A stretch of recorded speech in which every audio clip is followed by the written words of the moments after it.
ಅದೊಂದು ಪುಟ್ಟ ಹರಕಲು ಗುಡಿಸಲು.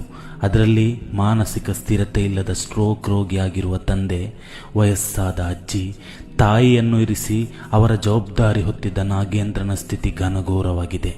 ಭೀಕರ ರಸ್ತೆ ಅಪಘಾತದಲ್ಲಿ 23 ವರ್ಷದ ನಾಗೇಂದ್ರ ಸಾವು ಬದುಕಿನ ನಡುವೆ ಹೋರಾಡುತ್ತಿದ್ದಾನೆ. ಕಿತ್ತು ತಿನ್ನುವ ಬಡತನ, ಕುಟುಂಬವು ಮಗನ ಚಿಕಿತ್ಸೆಗೆ ವೆಚ್ಚ ಭರಿಸುವುದು ಎಲ್ಲಿಂದ?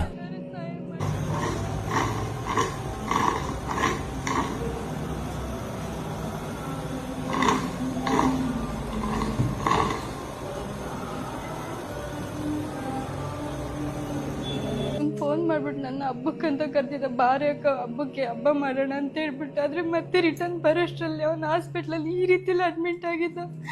ಸೊ ಬಂದಾಗ ನೋಡಿದ್ರೆ ನಾನು ಯಾರು ಅಂತಾನೆ ಅವನಿಗೆ ಗೊತ್ತಾಗ್ತಿಲ್ಲ. ಎಷ್ಟು ಪ್ರೀತಿಯಿಂದ ಅಕ್ಕ ಅಕ್ಕ ಅಂತ ಕರೀತಿದ್ದ. ಇವಾಗ ನೋಡಿದ್ರೆ ಅಕ್ಕ ಅಂತ ಕೂಡ ನನಗೆ ಕಂಡುಹಿಡಿಯಕ್ತಾ ಇಲ್ಲ.